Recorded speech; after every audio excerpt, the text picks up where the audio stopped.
Welcome back to First and 5, the NFL show that you need to watch if you want to sound a bit smart around your mates. Today we are going to look at 5 more things that you need to look out for this NFL weekend. Now the first thing that we have to talk about going into week 11 of this NFL season is tight ends. Now I already know what you're all thinking. This year has been a bit strange. I mean, 70-yard field goals now feel possible, Daniel Jones is a genuine MVP candidate, and tight ends are the league's new rock stars. Because NFL teams this year are lining up in heavy personnel more than ever. That just means that instead of having a formation with 3 receivers, 1 tight end and 1 running back, coaches like Rams boss Sean McVay and Seahawks offensive coordinator Clint Kubiak are opting for packages with more tight ends. So now instead of them running packages with 1 running back and 1 tight end, which is what we call 11 personnel, they are running packages with 1 running back and 3 tight ends, which is what we call 13 personnel. Crazy, huh? And the reason why this is working more, well, if a defense sees that you've got more tight ends in your formation, then they're going to assume that you're running the ball. Because in the NFL, more offensive guys around the line of scrimmage normally means that you have more people to block. But now we have so many big tight ends who are elite blockers but also elite receivers as well. And that means that you can still pass out of personnel that looks built to run. Because now what defenses will do is they will use more linebackers and big players around the line of scrimmage as well. And we all know that if you swap a cornerback for a linebacker, then you've got slower players on the field. So now if you're Sean McVay, you can still run out of 13 personnel, but you can also pass out of it as well. Because the defense will just bring in players that are built to tackle a running back and not chase a receiver. This is basically gridiron checkmate. So now you know why players like Dallas Goedert and Jake Ferguson are going off this year. So this weekend, look out for tight ends. Now the second thing to look out for this weekend is Bo Nix and the Denver Broncos. Now the Mile High Men have won 7 straight games, but if you looked online, you would think they had lost 7 straight games. And if I'm being honest, they haven't really looked dominant in any game outside of their home win versus Dallas this season. But not gonna lie, didn't the Chiefs look the exact same last year? Now yes, before you comment, I know one team has got Patrick Mahomes and the other team has got a sophomore quarterback that is still trying to find some consistency. But Bo Nix still has a solid 48 TDs to 20 picks in his first 28 games in the NFL. I mean, guys, do we not remember a Josh Allen that had 30 TDs and 21 picks in his first 28 NFL games? Or what about a Baker Mayfield that had 44 TDs and 31 interceptions in his first 28 NFL games? And shall we get Jalen Hurts' stats through his first 28 games? No?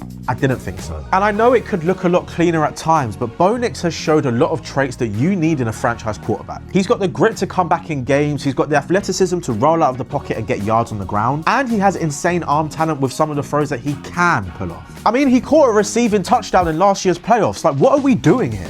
But this weekend, the Broncos will look to snatch the AFC West chain back off the Kansas City Chiefs, who themselves are looking to return to AFC West dominance. But if they lose to the Broncos, they will fall to 5-5. The real question this weekend, can Bo Nix and the Denver Broncos silence the haters? Now, one game that you need to look out for this weekend is the Los Angeles Rams versus the Seattle Seahawks. Because both of these teams are 7-2 and rolling behind their elite quarterbacks. Yes, I said it, Sam Darnold is elite. On the one side, you've got the LA Rams, who are my favorites to represent the NFC in this year's Super Bowl, with a quarterback in Matthew Stafford who ranks first in the NFL for passing TDs with 25 with just 2 picks on the season. And then you have Puka Nacua playing like a freak, and then their other receiver Devontae Adams leads the league in receiving touchdowns. But on the other side, you've got Sam Darnold, Jackson Smith and Jigba, a revenge-seeking Cooper Kupp, and new addition Raheed Shaheed. With their own elite defense as well behind their defensive coordinator Aiden Durde, this is a matchup that shouldn't be missed this weekend. Now, one thing that you need to look out for this weekend, week 11 of the 2025 NFL season, is upsets. When I look at this weekend's slate, my spidey senses are tingling yet again. The Cincinnati Bengals, who have just seen their quarterback Joe Burrow come back to practice, face a Pittsburgh Steelers team who were just blown out by the LA Chargers on Monday. Even though the Dallas Cowboys are 3-5-1, a loss to the Las Vegas Raiders would look absolutely awful. The Houston Texans, with or without CJ Stroud, will be expected to get a win in Tennessee this weekend. And the Baltimore Ravens have to go and face a Cleveland Browns team who have got nothing to lose. So you heard it here first. The Bengals are beating the Steelers. The Raiders will beat the Cowboys. You are going to see the Tennessee Titans take down the Houston Texans, and the Cleveland Browns and Myles Garrett will upset the Baltimore Ravens.